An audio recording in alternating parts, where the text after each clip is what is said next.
S, வீடு, schools, hotels, store room எங்கெல்லாம் partition wall கட்டணும்னாலும் இப்போ பில்டிங் ஓனர்ஸோட first choice Renocon Rapid Wall Panels.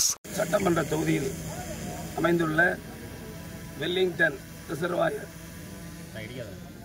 பணி இன்றைய தினம் துவக்கப்பட்டிருக்கிறது. மாண்புமிகு தமிழ்நாட்டினுடைய முதலமைச்சர் அவர்கள் இந்த வெல்லிங்டன் ஏரியை புனரமைப்பதற்காக 130 கோடி ரூபாய் ஒதுக்கீடு செய்திருக்கிறார்கள்.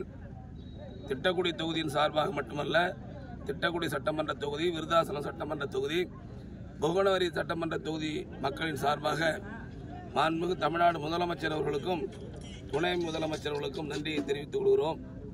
இது கிட்டத்தட்ட இந்த ஏரி உருவாக்கப்பட்டு 100 ஆண்டுகளுக்கு மேலாகிறது.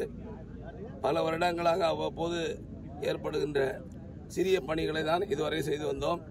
இந்த பகுதி மக்கள் விவசாயிகள் 60க்கும் மேற்பட்ட கிராமத்தில் உள்ள விவசாயிகள் பயனடையக்கூடிய ஒரு ஏரியாகும். சுமார் 30,000 ஏக்கர் பாசன வசதி பெறக்கூடிய ஒரு ஏரி. ஆகவே நீண்ட காலமாக இந்த விவசாயிகள் இந்த வெல்லிங்டன் ஏரியை முழுமையாக புனரமைக்க வேண்டும், கரையை பலப்படுத்த வேண்டும், தண்ணீர் செல்லக்கூடிய பாசன வாய்க்கால்கள் முறைப்படுத்த வேண்டும் என்று பல ஆண்டுகளாக கோரிக்கை வைத்தனர்.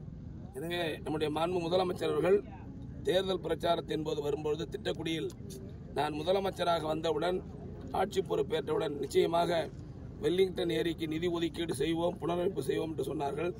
சொன்ன வாக்குறுதியை நிறைவேற்றி தந்திருக்கிறார்.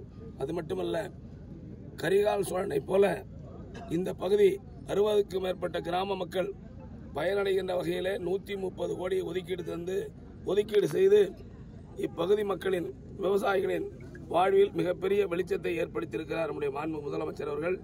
இப்பொழுது இந்த பணிகள் இன்றைக்கு துவக்கப்பட்டிருக்கிறது. மாவட்ட ஆட்சித்தலைவர் சிபி ஆதித்யா அவர்களும் இதுக்கு வருகை தந்திருக்கிறார்கள்.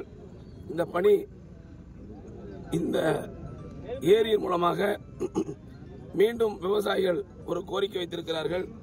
காவிரி உபரி நீரை வஜிஸ்டர் நதியின் மூலமாக கொண்டு வந்து இருபோக சாகுபடி செய்வதற்கு அரசு நடவடிக்கை எடுக்கும் என்று சொல்லியிருக்கிறார்கள்.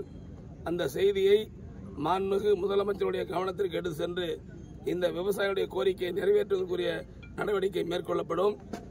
பணிகள் துவக்கிய பிறகு விவசாயிகளுக்கு எந்த பாதிப்பும் இல்லாமல் விவசாயம் பணிகள் நடந்து கொண்டிருக்கும் போதே இந்த பணிகளும் நடக்கும் என்பதை தெரிவித்துள்ளது. சார், 130 கோடி திட்டப்பணியில் என்னென்ன பணி செய்ய போறாங்க, எவ்வளவு காலக்கெடு கொடுத்துருக்காங்க?